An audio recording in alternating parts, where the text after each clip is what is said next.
প্রধানমন্ত্রীকে যখন এই বিষয়গুলি নিয়ে জিজ্ঞাসা করি, প্রধানমন্ত্রী তখন আমাকে এক সাক্ষাৎকারে বলেছেন যে বিষয়টাতে কেন্দ্রীয় সরকারের তো কোনো ভূমিকা নেই। এই ঘটনা নিন্দনীয়, দুঃখজনক এবং যথোচিত ব্যবস্থা গ্রহণ করতে হবে। রাজ্য সরকারের সঙ্গে পরামর্শ চলছে, কিন্তু এটার মানে এই নয় যে এই ঘটনায় কোনো রাজনৈতিক ষড়যন্ত্র আছে। রাজনৈতিক ষড়যন্ত্র বা মেরুকরণের কথা সেটা তো বিজেপি তো বলছে না, বলছে প্রতিপক্ষ।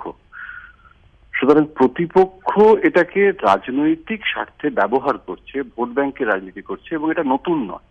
এটা অতীতেও বিজেপিকে বারবার এটার মোকাবিলা করতে হয়েছে, এবং এটাই তো মেকি ধর্মনিরপেক্ষতার একটা ভাবনা, যেটার বিরোধিতা বিজেপি করছে।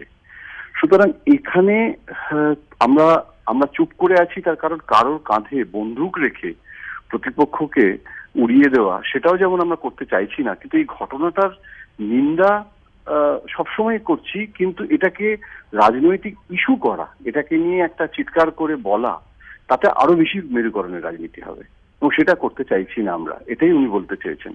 এবং প্রধানমন্ত্রী এটাও জানিয়েছেন যে বিজেপি কিন্তু এই ঘটনাটা থেকে, এই ঘটনা বলি থেকে নিজেদেরকে ডিসঅ্যাসোসিয়েট অলরেডি করেছে। এটা এটা মুখপাত্ররাও জানিয়েছে।